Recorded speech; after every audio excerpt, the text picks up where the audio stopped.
Hello, and thank you for taking time this weekend to join us here on KREM 2 News. I'm Cody Proctor, and this is the KREM 2 News Weekend Review. We know life gets busy, and it can be tough to keep up with all the news. So let's get you updated on some of the headlines from this past week. Josuar Rodriguez Torres is back in Spokane tonight after spending 7 months at the Northwest ICE Processing Center in Tacoma. Now, Torres was one of the 2 men detained last summer, which led close to 2,000 protesters taking to the streets here at Washington and Cataldo. Now, documents show Torres entered the U.S. in 2024 and was granted paroled entry. Last week, the court found that the Department of Homeland Security unlawfully re-detained him without considering his individual circumstances. The ruling states DHS's actions violated both the Fifth Amendment's Due Process Clause and the Administrative Procedure Act. An analysis in the documents states all persons, regardless of their immigration status, are entitled to due process under the Fifth Amendment. Shelley O'Quinn, who is close to Torres, says although he isn't ready to speak just yet, she wants to thank everyone who has helped make this outcome a reality. We are just all incredibly grateful for the community and for the village that came around to support them. The court noted that DHS failed to provide evidence that Torres was a danger to the community or a flight risk. Now, although a judge signed off on Torres' release last Thursday, he still might have to return to court because he petitioned for asylum and that was denied back in October. He has since appealed that decision and he's waiting to hear back. In Spokane, Christian Garza, KREM 2 News. Well, Spokane City Council agreed to continue conversations on this new proposed ordinance, the Immigration Enforcement Free Zones, which they say is meant to promote trust and safety within the community. Well, documents say this ordinance ensures city-owned property is not used to support immigration enforcement activities unless there is a judicial warrant. The goal of this ordinance is not to create something that is performative but practical. The ordinance also aims to clearly identify city-owned property for the public with signage and public maps discussed as possible tools. It also expands the definition of city property to include staging areas and surveillance. The ordinance explains these steps are taken to increase protections of people who are immigrants, refugees, and to decrease incidents of profiling. We know that ICE is out there. We know there's increased activity. But with that, we also want to make sure that we are verifying when something actually is happening, I think, again, to help build that community trust. Doing everything we can here in the city of Spokane to make sure it's a place where everyone belongs and that we keep families together. But I look forward to moving this forward and working through all of the specifics so that we can potentially keep people safer. Now, Spokane Police Chief Kevin Hall also addressed council today on several public safety issues. One key takeaway both the council and Chief Hall want to emphasize to the public is that Spokane police cannot work with or alongside federal immigration authorities. I am constantly pushing back on the narrative that we're working with federal immigration authorities when we're not. We never will as long as I'm here. And it, quite frankly, would be illegal for us too. Now, council was in agreement to continue work on this ordinance, but no formal action was taken. For now, I'm reporting outside Spokane City Hall. Regan Gallo, KREM 2 News. Well, this is the letter Spokane Mayor Lisa Brown sent to Congress asking temporary protection status, or TPS, be reinstated for people of Haitian descent who are trying to become a U.S. citizen. I spoke with the head of a local nonprofit who told me this entire situation is making the people they serve worried. I'm Haitian, but I was living in Dominican Republic because I was kidnapped back in my country. Katia Jasmine describes the harrowing experience she went through in her home country of Haiti before immigrating to the United States. She says it led to her becoming a citizen as well as the executive director of Creole Resources in Spokane. It's a nonprofit designed to help members of the Haitian community also become citizens. Out of the 600 people of Haitian descent Jasmine says live in Spokane, roughly 100 of them are facing a loss of legal protection. President Donald Trump ordered temporary protection status, or TPS, be removed for Haitian immigrants. A federal judge blocked the order, which would have gone into effect this week. Jasmine says the temporary order caused fear and anxiety for the people she serves. With everything that's going on with the administration attacking the Haitian community, our people, they don't feel safe. As of now, the temporary protection status has not been extended for the people who need it. Now, Jasmine's in Olympia advocating for lawmakers to support it be reinstated, arguing it makes it more difficult for the people she serves to go through the immigration process. Right now, they're not even let people get their U.S. citizenship. Yesterday, Spokane Mayor Lisa Brown sent a letter to Senators Patty Murray and Maria Cantwell, as well as Representative Michael Baumgartner, urging them to support extending TPS. Her letter emphasizes if it's not extended, lives will be put at risk and families will be torn apart.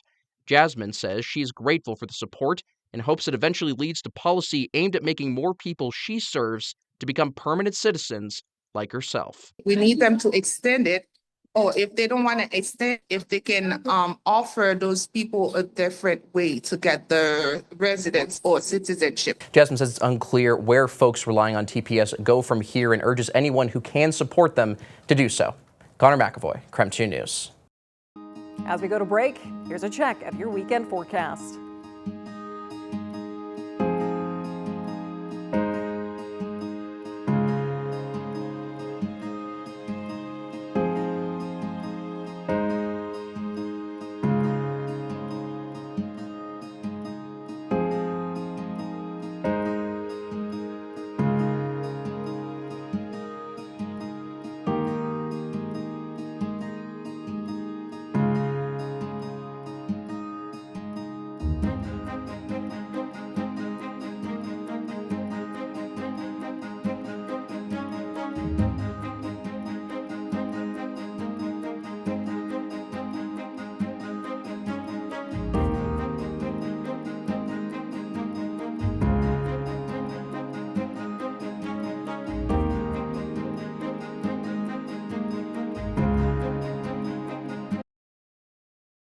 Welcome back to the KREM 2 News Week in Review. Before we get back to this week's headlines, we want to remind you, you can get the latest news and weather forecast anytime you want on KREM 2 Plus. It's our streaming app you can watch on your TV, and best of all, it's free. We hope you'll check it out, but now let's get back to the Week in Review. This is where Spokane County's new Path Recovery Center is expected to be built. In fact, today crews are taking down this building to make way for the new facility. Once it opens, the center will offer 23-hour crisis care, sobering services, and mental health support, all under one roof. If you stand at the corner of Cedar and Boone, you'll hear the sound of something new coming to Spokane. Spokane County's Stabilization Center is expanding. It will soon include the county's new Path Diversion and Recovery Center. Right now, Spokane County's regional behavioral health staff say law enforcement often has limited options when someone is experiencing a mental health or substance use crisis. That can mean arrests, long waits in the emergency room, or repeated calls for the same individuals. The Path Center changes that. County project leaders say deputies will be able to bring in anyone in crisis directly to the facility at any hour. The center will run under a no-refusal policy, feature a secure drop-off point, and can handle walk-ins. Inside, people can get short-term mental health stabilization, 23-hour crisis care, and sobering services. County behavioral health staff say this integrated approach helps prevent jail bookings while making sure people get the treatment they need. To ensure that individuals who may enter into the hospital system but really don't have the medical needs needing to be treated, or the medical needs are addressed but they're needing more of that behavioral health component, have an ability to transfer individuals to this facility. County leaders say all services are voluntary and open to adults regardless of insurance. The project is estimated at $5.2 million and is funded through Spokane County's share of opioid settlement dollars. It's part of a multi-million-dollar investment to expand crisis and treatment services locally. Construction isn't expected to start until this spring, with doors opening in 2027. Amanda Rowley, KREM 2 News. In a 6-part strategic plan, Spokane Police Chief Kevin Hall outlines the department's trends, goals, and accomplishments. Take a look back over 2025, and we use our strategic plan as sort of a touchstone to see where we're at. Some accomplishments: SPD response times are below the national average of 39 minutes, ranging from 5 to 28 minutes. From 2020 to 2025, overall use of force incidents are down by roughly 39%. Hall highlighted there were no deaths during use of force incidents in 2025. And after ranking 3rd highest nationwide for shootings involving an officer in 2024, SPD marks 1 year without a single incident in February. And that's the first time that's happened since 2008 for Spokane Police Department. Hall emphasizes de-escalation training has played a pivotal role. Some goals SPD are working to address: reducing gun violence. Hall describes youth gun violence ages 16 to 24 is the main at-risk group. Investigating what's causing the crime rather than only responding to calls. Increasing community-based training to establish more public trust and deploy evidence-backed strategies. Finally, an update on the Safe and Accessible Spaces Ordinance. I've heard a lot of positive comments about this, particularly by folks downtown, definitely by my own officers. Chief Hall says compassionate policing has resulted in more than 1,400 documented interactions with people living on the streets. 265 people have accepted services, and 364 people have been navigated to shelter beds by the Navigation Center. It is incredibly hard to stabilize somebody who does not have a house. But Hall clarifies to Spokane City Council there is not enough housing for people to become stabilized and successfully engage in treatment. It's not something the police can fix. We will never fix this, and we shouldn't. This is a public health issue that is better dealt with by public health officials, but we are constantly being asked to fix it. You have reached Crime Check. And Spokane Regional Emergency Communications, also known as SHREC, is also making progress. It's going to help the calls get to where they need to get to faster. By using AI technology, a new automated non-emergency call assistant will now answer Crime Check calls. We answer 250,000 calls a year through Crime Check, and about 54% of those, if I'm looking at just 2025, actually need an immediate response. Officials with SHREC say this change will serve the community more efficiently. For now, I'm reporting in Spokane, Regan Gallo, KREM 2 News.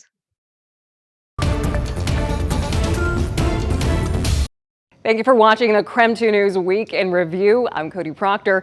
It's been a busy week all across the Inland Northwest, so let's help catch you up on some stories you might have missed. Prepare to vote. With a 5-2 vote, Spokane City Council passed an ordinance designed to build relationships between landlords and their tenants if they receive a notice to pay or vacate. It's called the Pathway for Eviction Diversion Program. It would be run through the city and the Division of Housing and Human Services. It's designed to streamline the process for tenants to get the money needed to prevent being evicted. Once a landlord sends an eviction notice, a tenant has 5 days to send a written notice to their landlord to participate in the program and then go over what options they have. Alyssa Hensley was one of several who spoke on the ordinance during Monday night's meeting. She says it's designed to bridge a gap in knowledge for tenants who don't know what housing assistance they qualify for. Those programs do exist to help people, and it is to try to get the money through so that the landlords can get paid, but it can be hard to find that information. According to the ordinance, landlords give their tenant 30 days before they can continue the eviction process. The city is responsible for listing several organizations providing pre-eviction services that don't involve going to court. If a landlord fails to do this, the tenant could stop their eviction. Steve Wareham with the Rental Housing Association of Washington says for many landlords, this delay is unacceptable. For many small rental housing providers, delays like this is not theoretical. A few months without rent can be the difference between keeping the property and having to sell it. There are exceptions to the ordinance, including if there are health and safety risks, threat of harm, and criminal activity. Councilmember Paul Dillon, who sponsored the ordinance, says it's a positive step to help people who need assistance but don't know what steps to take. This is about dignity, this is about safety and health, this is about fairness, and this is about raising the standard for housing justice in Spokane. The council president, Betsy Wilkerson, argued over time it will only stall money problems and not fix them long term. This will help delay, but it doesn't really get to the root of costs are so high, our people cannot afford them. So we can do that temporarily, and then they might be back in the same place. The ordinance will go into effect on June 1st. Councilmember Dillon says the resources will be available on the city's website for tenants and landlords at a later date. Connor McAvoy, KREM 2 News. Well, things are still pretty busy right now at Northern Quest Resort and Casino, but take a look behind me. That is their Turf Club Sportsbook, and at the moment, this would be considered mellow compared to what they're expecting on Sunday when the Seattle Seahawks face the New England Patriots in the Super Bowl.